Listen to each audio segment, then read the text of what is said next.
आखिर पता चल ही गया किस चीज ने खींचा टाइटन पनडुब्बी को टाइटैनिक के मलबे के पास और ठीक उसके आसपास हुआ इम्प्लोजन और पनडुब्बी अंदर ही अंदर चिपक गई और साथ ही चीथड़े उड़ गए अंदर बैठे अरबपतियों के।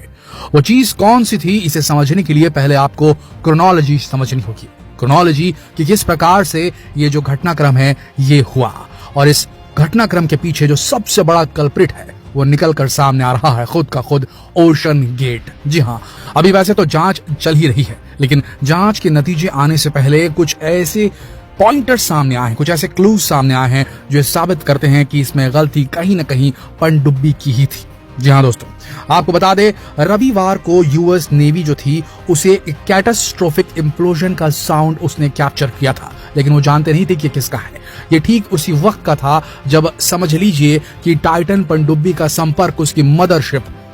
पोलर प्रिंस से टूट गया था। जी हाँ दोस्तों, टाइटन पनडुब्बी जिसके अंदर 5 अरबपति सवार थे वो एक मदरशिप के साथ समंदर में चल रही थी। मदरशिप सतह के ऊपर रहती थी, पोलर प्रिंस उस मदरशिप का नाम था और उससे कनेक्टेड जो ये सबमरीन थी ये नीचे उतरी थी टाइटन नाम की मलबा देखने के लिए, टाइटैनिक के रैकेज का टूरिज्म करने के लिए। 8 घंटे का ये डीप डाइव था जिसमें 4 घंटे ऊपर से नीचे और नीचे से ऊपर जाने के लगने थे और 4 घंटे मलबा दिखाने के लगने थे। लेकिन खबर जो सामने आ रही है वो कुछ इस प्रकार से है। यूएस नेवी को एक कैटास्ट्रोफिक इम्प्लोजन की ऑडियो प्राप्त होती है उनके सोनार डिवाइसेस के ऊपर में, और उसके बाद खबर आती है कि 5 बहुत ही एमिनेंट अरबपति जो हैं वो समंदर की गहराइयों में कहीं खो गए हैं, उनकी पनडुब्बी नहीं मिल पा रही है जो टाइटैनिक टूरिज्म के लिए गई थी। तभी यूएस नेवी को जैसे खबर मिलती है तुरंत कैनेडियन जो रेस्क्यू टीम है उससे बात करती है और कैनेडियन टीम भी इसमें लग जाती है। एक सघन ऑपरेशन चला जाता है, सर्च ऑपरेशन चला जाता है जिसमें आखिरकार जो कैनेडियन टीम है, जो कैनेडियन नेवी है, उसकी आरओवी को रिमोट ऑपरेटेड व्हीकल एक होता है, एक ऐसी छोटी सी रोबोटिक डिवाइस जिसे समंदर के अंदर उतारा जाता है, और वो जब स्कैन कर रही थी टाइटैनिक के आसपास, उसके मलबे के आसपास के इलाके को, तब उसे वो जगह दिखाई देती है जहां कुछ ऐसा दिखता है जैसे वहां कुछ फटा है, कुछ इंप्लोड हुआ है, और उसी के आसपास मिलता है उसे टेल कोन,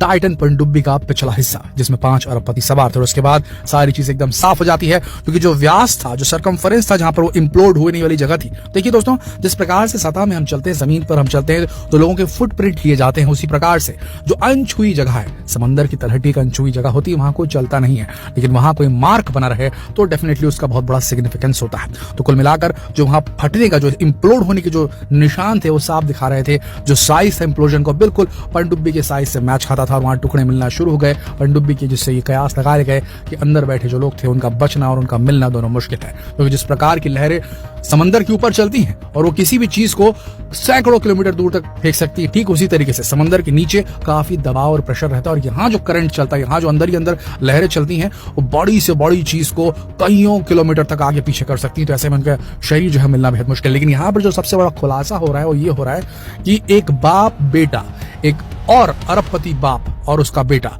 जो अरबपति उनका नाम है जे ब्लूम और उनके बेटे का नाम है शॉन ब्लूम, इन लोगों को भी अप्रोच किया गया था स्टॉकटन रश के द्वारा। स्टॉकटन रश कौन? जो कि ओशन गेट कंपनी के सीईओ थे, जिनका ये बेबी प्रोजेक्ट था, समझ लीजिए, ये जो टाइटन पनडुब्बी थी और उसमें बैठाकर लोगों को टाइटैनिक का टूरिज्म कराने का, टाइटैनिक के मलबे का टूरिज्म कराने का आइडिया समझ लीजिए इन्हीं की कंपनी का था। और उसके सीईओ थे स्टॉकटन रश, जो कि इस पनडुब्बी के अंदर भी बैठे थे, जो दुर्घटनाग्रस्त हो गई और इनकी भी जान चली गई इसमें। बताया जाता है कि स्टॉकटन रश ने जे ब्लूम और शॉन ब्लूम, इन बाप बेटे की जोड़ी को कांटेक्ट किया था कि वो भी हमारे साथ चले इस मिशन में, उन्हें भी ये टिकट सेल करना चाहते थे स्टॉकटन रश। लेकिन जे ब्लूम ने कहीं ना कहीं इसमें कुछ सस्पिशियस देखा, और उसके बाद उनके जो बेटे हैं शॉन ब्लूम, उनका कहना है कि मैंने जब इसे देखा, इस पनडुब्बी के डिजाइन के बारे में सुना स्टॉकटन रश से, तो मुझे डाउट हुआ और उन्हें लगा कि कहीं ये पनडुब्बी जो है ये भार सह पाएगी अथाह समंदर का, इतने गहरे समंदर का। इसका साइज देखिए बेहद छोटा है, साथ ही इसका जो मटेरियल था वो कार्बन फाइबर से बना था, कार्बन फाइबर और टाइटेनियम से मिलकर बना था।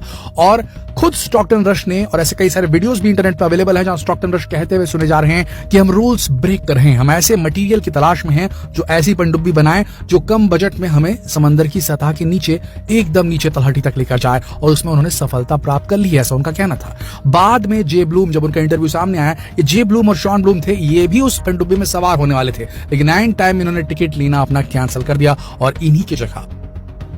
पाकिस्तानी बिजनेसमैन शहजादा दाऊद और उनके बेटे 19 साल बेटे थे उनके, वो शामिल हुए उसमें और वो अब नहीं रहे। तो जब ये खबर उन्होंने पढ़ी जे ब्लूम और शॉन ब्लूम ने कि जिस सीट पर शायद वो दोनों होने वाले थे, ये दोनों बाप और बेटे होने वाले थे, उनकी जगह कोई और बाप बेटा शहीद हो गया है।